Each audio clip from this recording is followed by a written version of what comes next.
It looks like we had a question come in, which I love. So what's my personal mindset practice? Ooh, this is a great question. And I'm going to say I have to start it with a disclaimer, because I feel like if I didn't, then I would be, well, I don't know, out of integrity and outside my legal scope of practice. So I'm going to say what works for me might not work for you. And what works for me today might not work for me in the future. And what works for me today might not be something that worked for me in the past. So I'll just leave it at that, because my morning routines and my nighttime routines and my mindset habits and my beliefs have all changed so much over the years, as they should. So permission to allow yourself to change, to allow your thoughts to change and your beliefs to change and your habits and your patterns.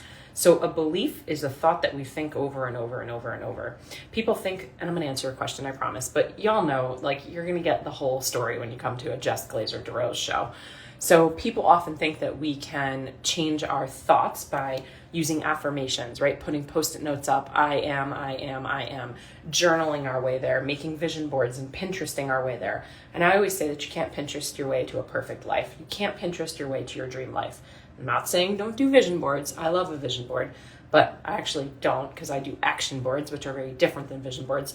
And I've shared about that so many times on social media, so many times on the podcast. And every year when New Year's comes around, I talk about it. So be prepared, because I will be talking about it again.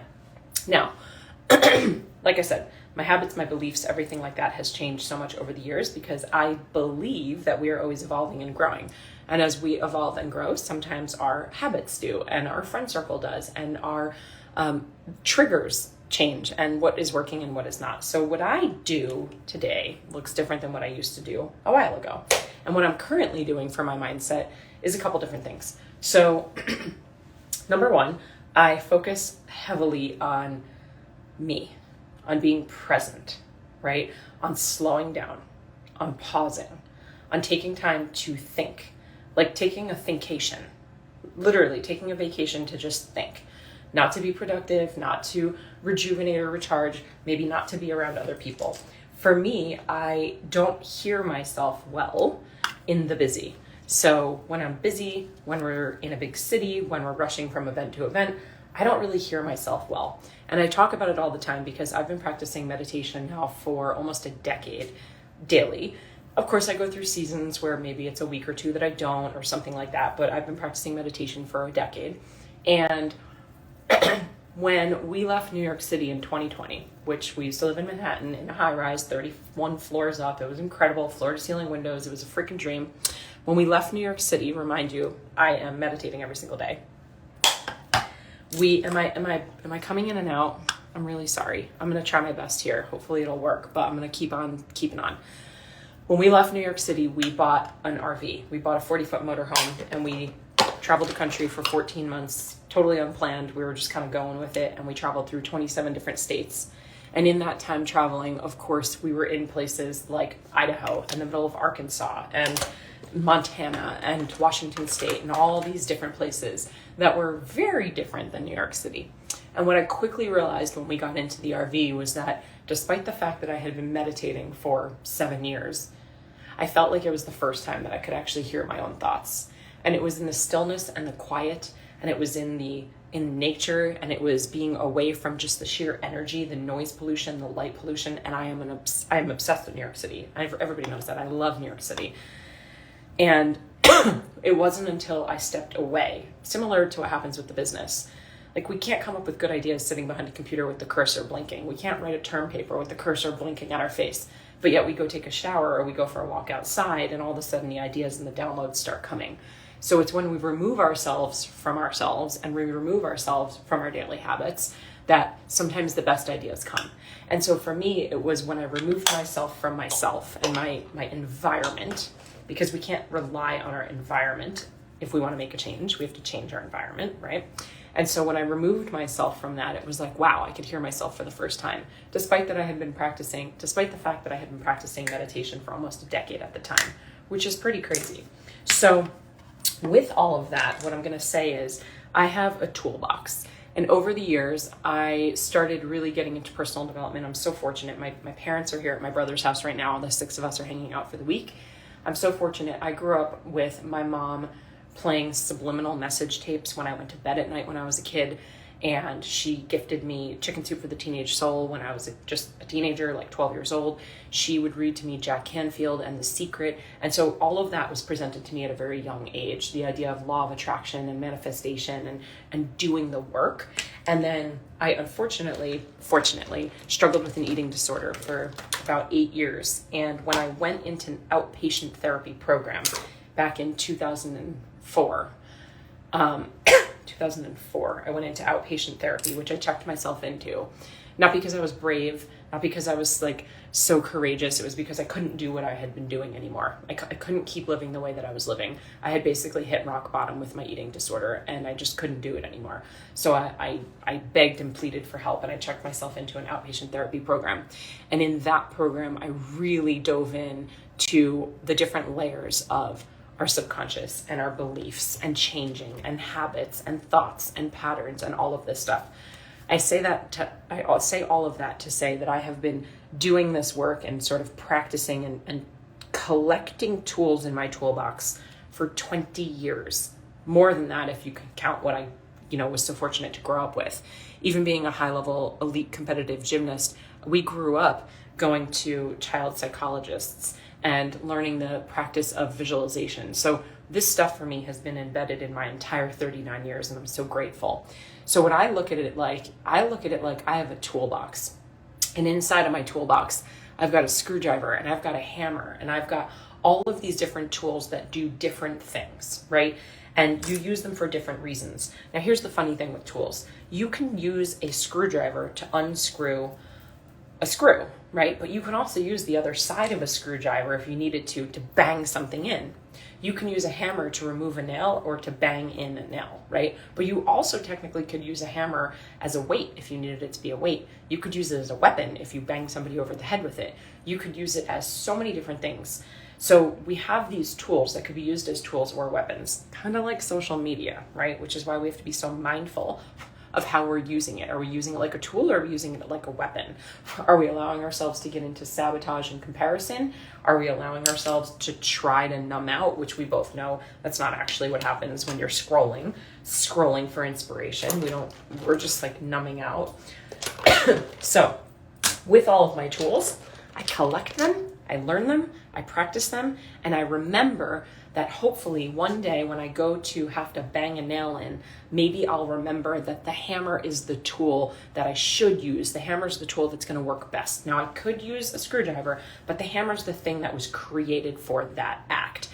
And so I collect these tools. So over the years, I've collected a lot of tools, and so I'm going to answer your question now. And the question was, what's your personal mindset practice? Well, gosh, I've had mindset coaches. I've had therapists.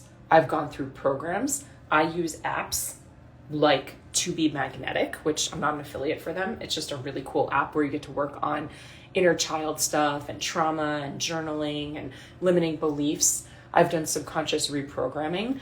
I have done things over the years like EFT, emotional freedom tapping technique. I've done EFT. I've done hypno breath work. I've done theta breath work. I do regular breath work. I do sound healing. I do just regular journaling, whatever's coming to my mind that I want to talk about. I've done future casting journaling. I do meditations.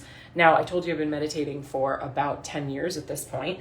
My meditations 10 years ago, 5 years ago, 3 years ago looked wildly different than they do today. And so for the person who's listening who's like, oh, I can't meditate. I don't have the time to meditate. Or Jess, you don't understand. When I try to meditate, my brain ping-pongs back and forth between thoughts. Number one, I'm going to say, then you're the perfect candidate. Then you would need it more than anybody else, right? If that's what you're saying. If you're saying you don't have time or that your brain ping-pongs between thoughts. And number two, I want to remind you, meditation isn't about being thoughtless. It's not about being thoughtless. Meditation is about being thoughtful. And so when a thought comes in, can you acknowledge that thought? Can you be present to that thought? And then can you allow that thought to pass like an ocean wave? The thoughts are supposed to come in, and just like an ocean wave, they're supposed to go out. And so the practice, there's a reason why meditation is called a practice. You're never going to get to the destination. The destination is in the doing. Let me say that again. The destination is in the doing. the thing that you think you're supposed to get to is the practice itself. There's no there's no finish line when you're doing something like meditating. And from what I'm experiencing at almost 40 years old, there's no finish line when you're doing inner work, when you're rewriting your beliefs, when you're undoing things that have happened to you in the past, when you're changing your story and your narrative. There's no end. It's just, and I don't say that to like exhaust you, but I want you to recognize that the mindset stuff isn't going to disappear. And what I know to be true is that entrepreneurship is a rocket ship to personal development, because you're sort of forced to look at things that you wouldn't necessarily have to look at if you were in a normal 9-to-5 job, if you had a boss, if you were in a situation where you really could bury your head in the sand, which is what so many of us do. And it's fine. We are not taught otherwise.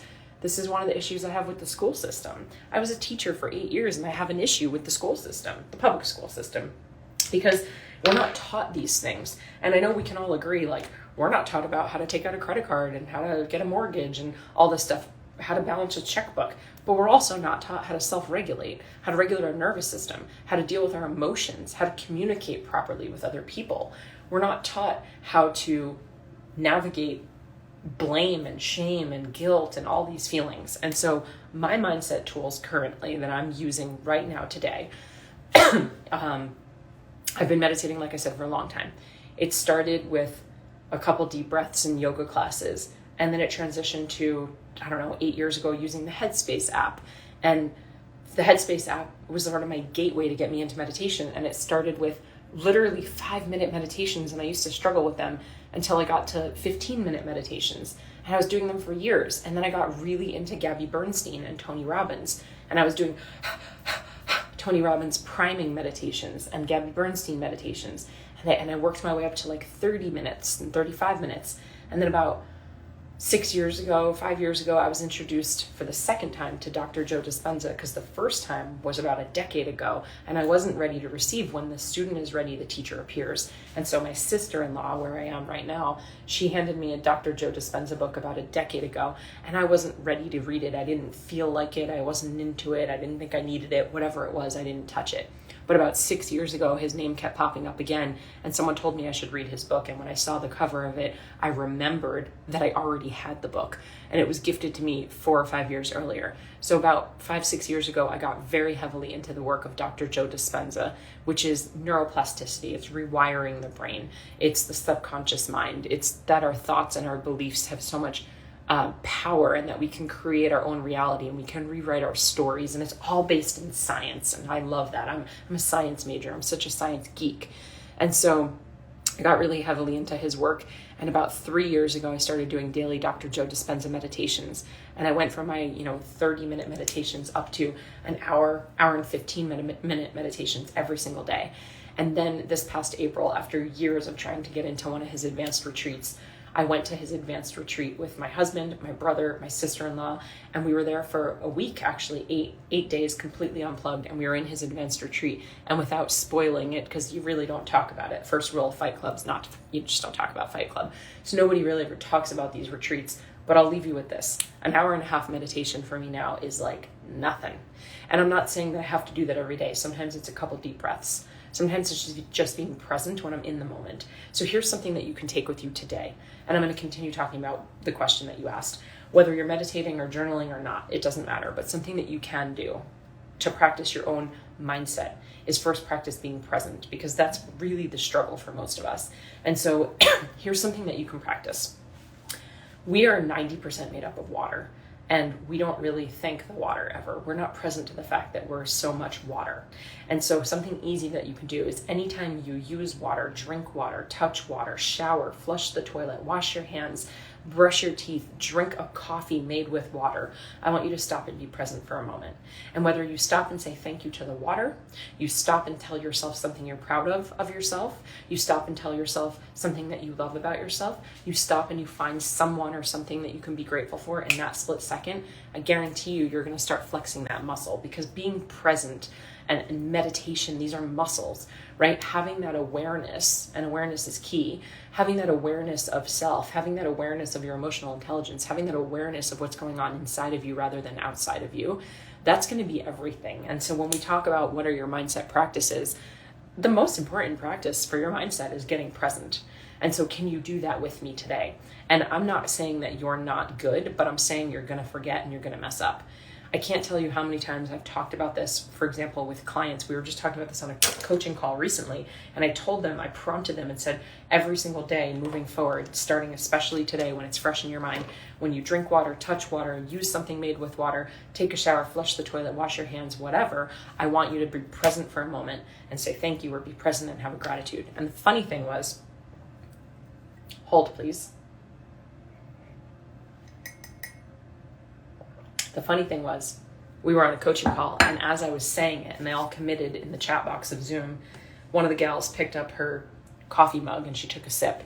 And I could tell that she wasn't being present, because she was in a coffee shop, sipping her coffee, listening to a coaching call, probably multitasking like we all do.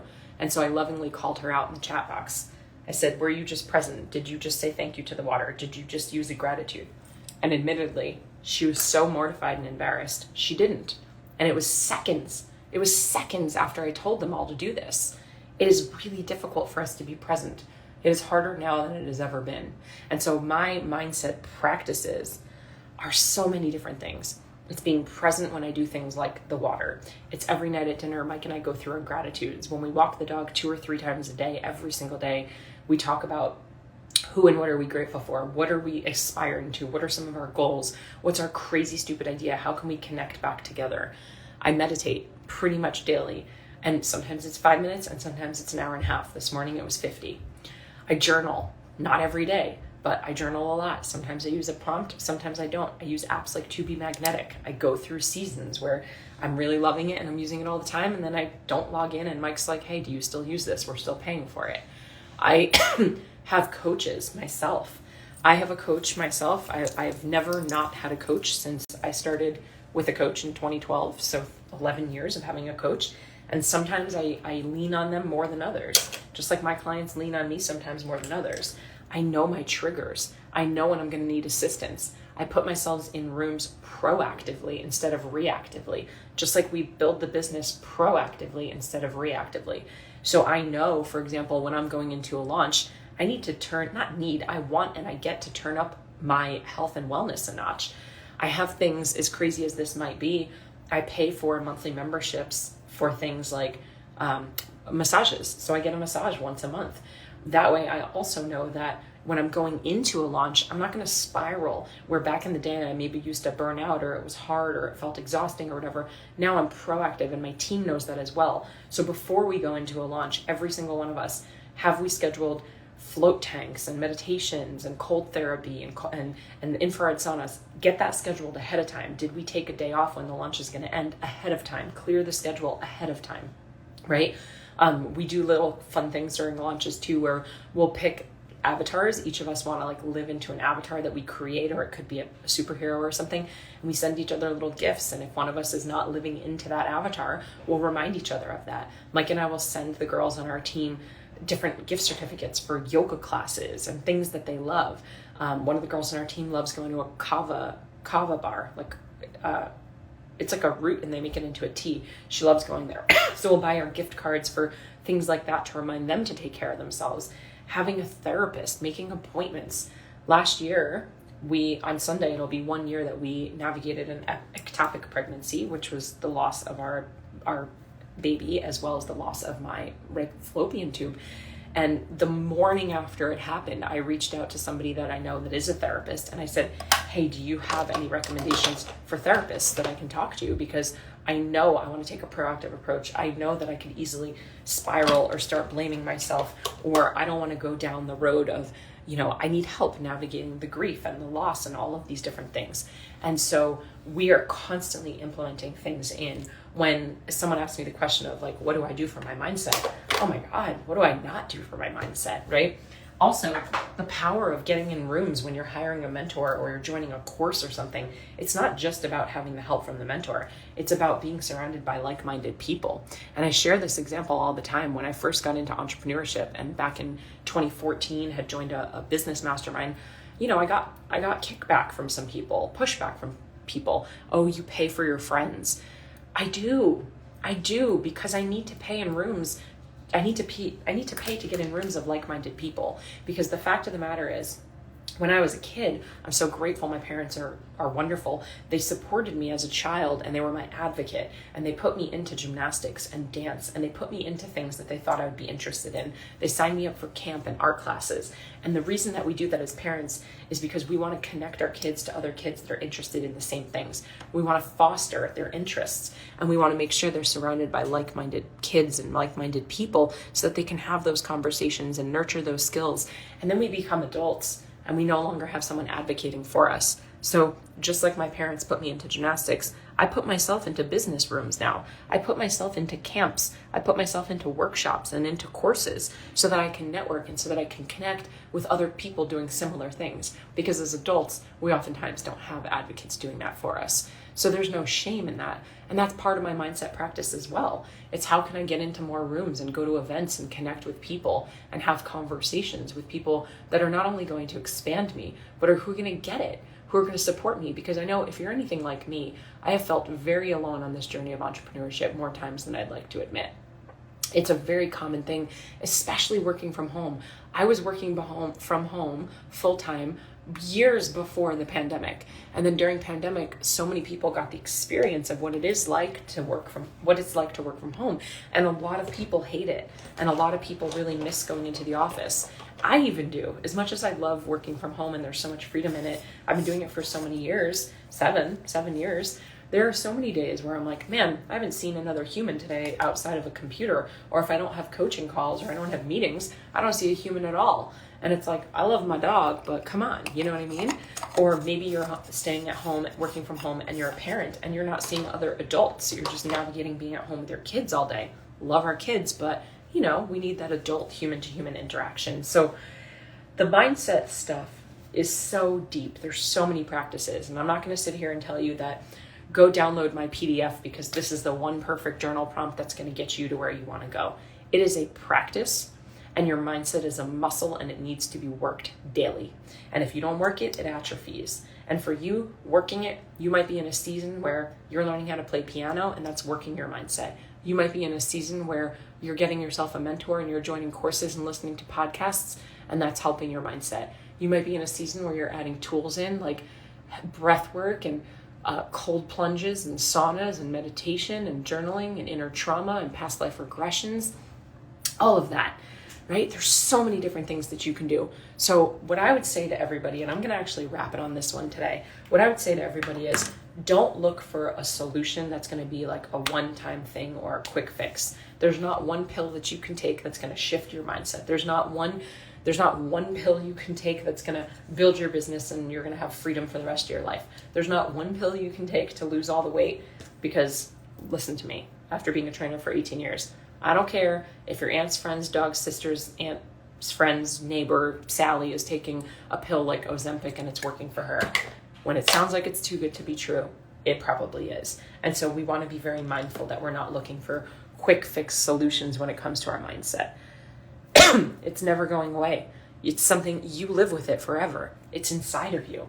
And so instead of trying to fix it quickly or change it or look for something that's going to be the thing that magically makes it all disappear, why don't you fall more in love with it and yourself and really nurture and build on that relationship with yourself? When's the last time that you went out to dinner by yourself with yourself? When's the last time that you went out to dinner by yourself with yourself? If you have an answer for me, put it in the chat box. Maybe it's never. Maybe you've never done it. Maybe it feels really scary. Maybe it feels really isolating. And I'm going to take it one step further. When's the last time you went out to dinner or lunch with yourself by yourself and you didn't scroll on your phone the entire time? You weren't playing Words with Friends or checking Instagram or editing a TikTok. When's the last time you literally just sat with yourself in silence? You want a mindset tool? You want a mindset habit? You want a mindset exercise? Sit in silence. See what comes up for you. And do it without judging yourself. Do it without judging yourself when it feels hard or when you don't like the thoughts that you're thinking or you go down a spiral or you can't help but keep reviewing your to-do list over and over and over. Thank you for the water. I'm grateful for the coffee. I'm grateful for this Wi-Fi. I'm grateful for all of you being here with me.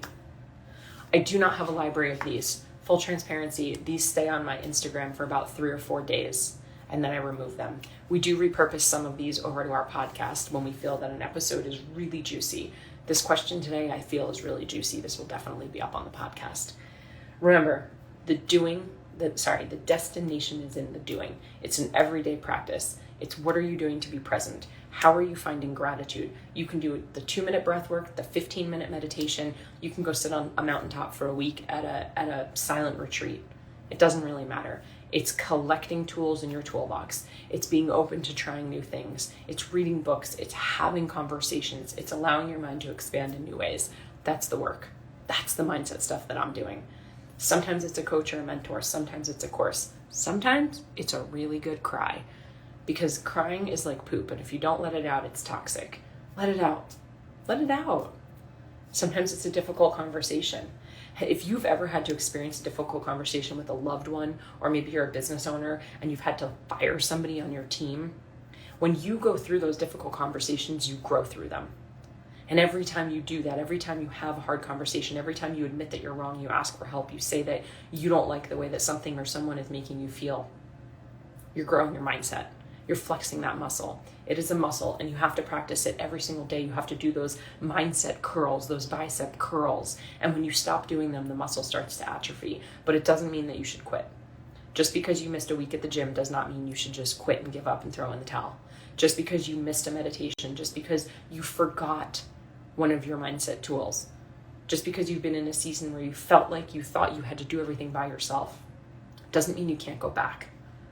Pick up where you left off without judgment. Pick up where you left off. Allow yourself the space to take a season. I told you I've been meditating for about 10 years, and I took a huge break recently. I didn't know I needed it.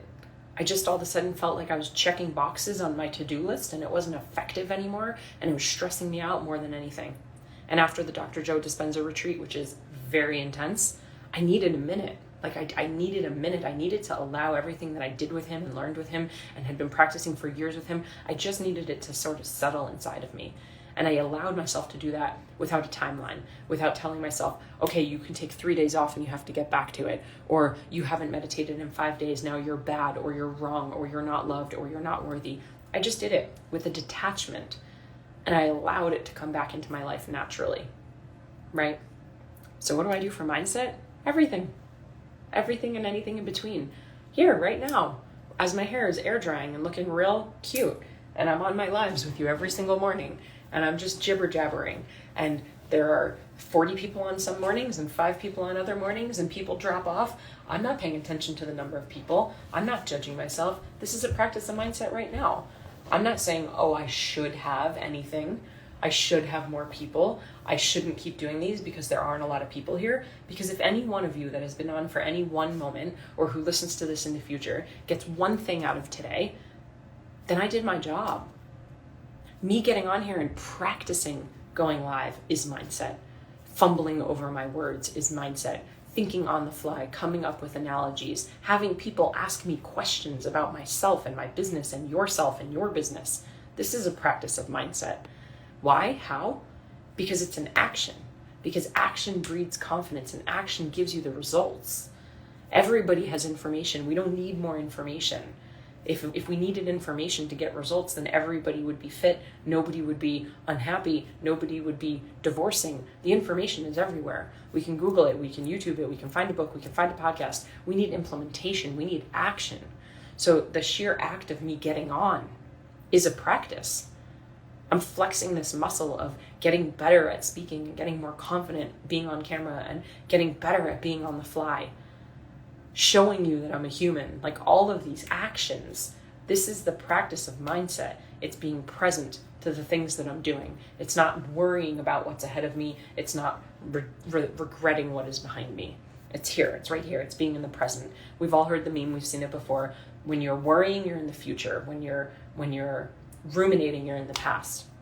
Well, what are you when you're in the present? How do you even verbalize what you are when you're in the present? I'm just here. I'm just experiencing as it's coming out. It's all around me, right? It just is. I'm just here. So that's what I do for mindset. What a fun question today. Thank you so much for asking that. What's your personal mindset practice? I'm going to leave it at that today. We're going to keep it short, spicy, sweet. It's probably been a half hour anyway. It's probably not that short. I just want to say thank you so much for being here. Remember, I do not save these to my Instagram for more than just a few days. If you want to join me Monday through Friday, I always come on live. It's not always the same time, especially as we are living with a lot of people under one roof right now. So I do it when I can, but I come on, I get ready, I do coaching, I give you free advice, questions, anything that you want to bring up. I would love to see you in a future episode. And as I end everything, as always, my friends, cheers to your evolution. I hope you have a great, great, great day. Thank you so much for tuning in. If you loved this episode, I invite you to be a part of our ripple effect and share it with a friend. And please, if you feel called, take 30 seconds to leave a 5-star review, and I'll be forever grateful. Until next time, cheers to your evolution.